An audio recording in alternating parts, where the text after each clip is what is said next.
ನಮಸ್ಕಾರ ಎಲ್ರಿಗೂ.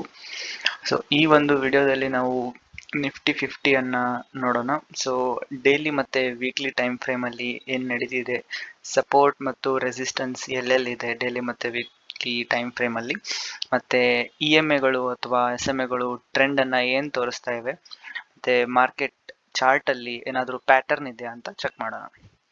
ಸೊ ಈ ವಿಡಿಯೋ ಸ್ಟಾರ್ಟ್ ಆಗುತ್ತೆ.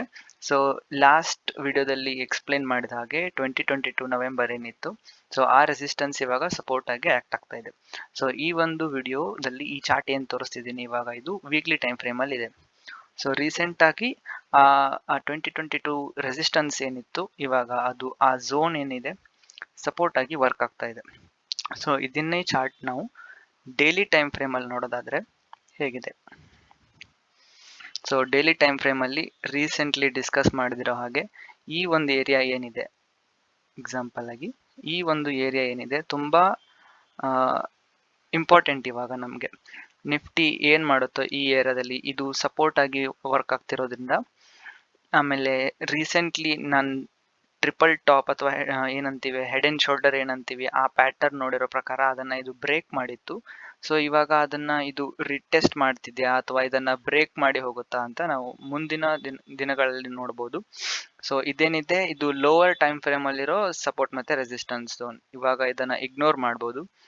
ಸೊ ಡೈಲಿ ಟೈಮ್ ಫ್ರೇಮ್ ಅಲ್ಲಿ ನೋಡೋದಾದ್ರೆ ಇವಾಗ ನಮ್ಗೆ ಏನ್ ಗೊತ್ತಾಗ್ತಿದೆ ಅಂದ್ರೆ, ಸೊ ರೀಸೆಂಟ್ಲಿ ಬ್ರೇಕ್ ಮಾಡಿರೋ ರೆಸಿಸ್ಟೆನ್ಸ್ಗೆ ಇವಾಗ ವ್ಯಾಲ್ಯೂ ಬಂದು ರೀಚ್ ಆಗಿದೆ. ಸೊ ನೆಕ್ಸ್ಟ್ ಡೇಸ್ ಅಂದ್ರೆ ಮಂಡೇ ಏನು ಓಪನ್ ಆಗುತ್ತೋ ಅದನ್ನ ಬ್ರೇಕ್ ಮಾಡಿ ಮೇಲೆ ಗ್ಯಾಪ್ ಅಪ್ ಓಪನ್ ಆಗುತ್ತಾ ಅಥವಾ ಇದೇ ರೇಂಜ್ ಅಲ್ಲಿ, ಲೈಕ್ ರೇಂಜ್ ಅಂದ್ರೆ ಎಲ್ಲಿಂದ ಎಲ್ಲಿವರೆಗೆ 19,250 ಇಂದ ಹಿಡಿದು 18,650 ಅಥವಾ 18,900 ಈ ರೇಂಜ್ ಅಲ್ಲಿನೇ ಇದೇ ತರ ಮೂವ್ಮೆಂಟ್ ಕಂಟಿನ್ಯೂ ಮಾಡತ್ತಾ ಅಂತ ನೋಡ್ಬೇಕು. ಯಾವ ತರ, ಈ ತರ. ಓಕೆ, ಇದು ಒಂದು. ನೆಕ್ಸ್ಟ್ ಇನ್ನ ಲೋವರ್ ಟೈಮ್ ಫ್ರೇಮ್ ಅಲ್ಲಿ ಏನಾದರೂ ಕಾಣಿಸುತ್ತಾ ಅಂತ ಚೆಕ್ ಮಾಡೋದಾದ್ರೆ 4 ಅವರ್ ಟೈಮ್ ಫ್ರೇಮ್ ಅಲ್ಲಿ ನೋಡ್ಬೋದು. But as a investor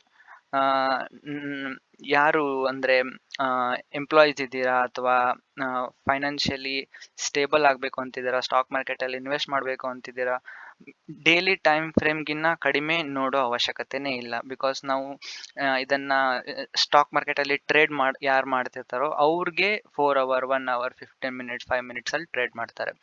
so investor ಆಗಿರೋದ್ರಿಂದ ಡೈಲಿ ಮತ್ತೆ weekly time frame is enough ಅಂತ ನನ್ನ ಅನಿಸಿಕೆ.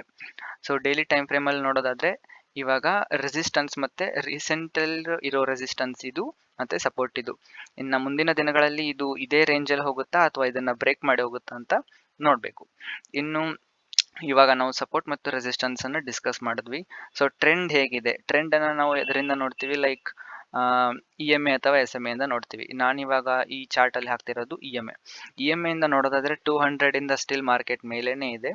ಬಟ್ 20 ಮತ್ತು 50 EMA ಏನಿದೆ ಇದನ್ನ ಕ್ರಾಸ್ ಮಾಡಿ ಎಲ್ಲಿವರೆಗೂ ಮಾರ್ಕೆಟ್ ಮೇಲ್ ಹೋಗಲ್ವೋ, ಫಾರ್ ಎಕ್ಸಾಂಪಲ್ ಈ ತರ 20 ಮತ್ತೆ 50 EMA ಇಂದ ಎಲ್ಲಿ ಕ್ರಾಸ್ ಮಾಡಿ ಈ ತರ ಮೇಲ್ ಹೋಗಲ್ವೋ ಇದು ಅಪ್ ಟ್ರೆಂಡ್ ಅಲ್ಲಿ ಇರುತ್ತೆ. ಈ ತರ ಇದ್ದಾಗ ಇದ್ರ ಮೇಲೆ ಇದ್ರೆ, ಇದರ ಇನ್ ಬಿಟ್ವೀನ್ ಅಲ್ಲಿ ಇದ್ದಾಗ ಸೈಡ್ ವೇಸ್ ಇರುತ್ತೆ, ಅದರ ಕೆಳಗಡೆ ಇದ್ದಾಗ ಅದು ಒಂದು ಡೌನ್ ಟ್ರೆಂಡ್ ಅಲ್ಲಿ ಇರುತ್ತೆ. ಇವಾಗ ರೀಸೆಂಟ್ಲಿ ಅದನ್ನ ಬ್ರೇಕ್ ಮಾಡಿ ಡೌನ್ ಟ್ರೆಂಡ್ ಅಲ್ಲಿ ಬಂದಿತ್ತು. ಇವಾಗ ಅದನ್ನ ಬ್ರೇಕ್ ಮಾಡಿ ಮೇಲೆ ಹೋಗುತ್ತಾ ಅಥವಾ ಇನ್ ಬಿಟ್ವೀನ್ ಅದೇ ರೇಂಜ್ ಅಲ್ಲಿ ಇರುತ್ತಾ ಅಂತ ನೋಡ್ಬೇಕು. ಅದೇ ರೀತಿ ನೋಡೋದಾದ್ರೆ ಇನ್ನು ಪ್ಯಾಟರ್ನ್ ಬಗ್ಗೆ ಹೇಳ್ತೀನಿ ಅಂತ ಹೇಳಿದೆ. ಪ್ಯಾಟರ್ನ್ ಏನ್ ಕಾಣಿಸ್ತಾ ಇದೆ ಇಲ್ಲಿ, ಒಂದು W ಪ್ಯಾಟರ್ನ್ ಅನ್ನ ಕಾಣಿಸ್ತಿದೆ. ಲಾಸ್ಟ್ ವಿಡಿಯೋದಲ್ಲಿ ಎಕ್ಸ್ಪ್ಲೇನ್ ಮಾಡಿದ್ದೆ W ಪ್ಯಾಟರ್ನ್ ಫಾರ್ಮೇಶನ್ ಆಗಬಹುದಾ ಅಂತ. ಹೇಗೆ, ಇದು bottom, W bottom, second bottom, ಇಲ್ಲಿವರೆಗೂ ಏನ್ ಬರ್ಲಿಲ್ಲ ಬಟ್ ಅದಕ್ಕೂ ಮುಂಚೆನೆ ಮೇಲೆ ಹೋಯ್ತು. ಇದು W ಇವಾಗ. ಓಕೆ, ಅದರದ್ದು ನೆಕ್ ಅಂತೀವಿ W ಪ್ಯಾಟರ್ನ್. ಇವಾಗ ಎರಡು ಬೇಸ್ ಫಾರ್ಮೇಶನ್ ಆಲ್ರೆಡಿ ಆಗಿದೆ. ಈ ತರ ನೆಕ್ ಲೈನ್ ಇದನ್ನ ಬ್ರೇಕ್ ಮಾಡಿ ಒಂದ್ ಸಾರ್ತಿ ಇದನ್ನ ರೀಟೆಸ್ಟ್ ಮಾಡಿತ್ತು. ಅಂದ್ರೆ ರೀಟೆಸ್ಟ್ ಹೇಗೆ, ಬ್ರೇಕ್ ಅಂದ್ರೆ ಫಸ್ಟ್ ಆಫ್ ಆಲ್ ಇದು ಪ್ರೈಸ್ ಇಲ್ಲಿಂದ ಮೇಲೆ ಬರಬೇಕು, ರೀಟೆಸ್ಟ್ ಮಾಡ್ಬೇಕು ಈ ಝೋನ್ ನ, ಆಮೇಲೆ ಮೇಲೆ ಹೋಗ್ಬೇಕು. ಇದು ಒಂದು ಒಳ್ಳೆ ಲಕ್ಷಣ, ಅಂದ್ರೆ ಮಾರ್ಕೆಟ್ ನ ಲಕ್ಷಣ. ಅವಾಗ ನಾವು ಟ್ರೆಂಡ್ ಕನ್ಫರ್ಮೇಶನ್ ನ ಮಾಡ್ಕೋಬಹುದು.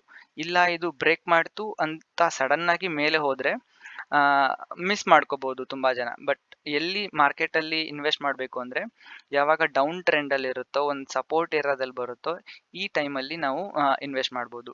ಇಂಡೆಕ್ಸಲ್ಲಾದರೂ ಇನ್ವೆಸ್ಟ್ ಮಾಡ್ಬೋದು, ಮ್ಯೂಚುವಲ್ ಫಂಡ್ಸಲ್ಲಾದರೂ ಲಮ್ಸಮ್ ಆಗಿ ಇನ್ವೆಸ್ಟ್ ಮಾಡ್ಬೋದು, ಅಥವಾ ಮಾರ್ಕೆಟ್ ಟೈಮಲ್ಲಿ ಇದನ್ನೇನಾದರೂ ನೋಡ್ತಿದ್ರೆ ETFs ಅಂತ ಬರುತ್ತೆ, ನಿಫ್ಟಿ ಬೀಸ್ ಅಂತ ಬರುತ್ತೆ, ಅದರಲ್ಲಿ ಕೂಡ ಇನ್ವೆಸ್ಟ್ ಮಾಡ್ಬೋದು.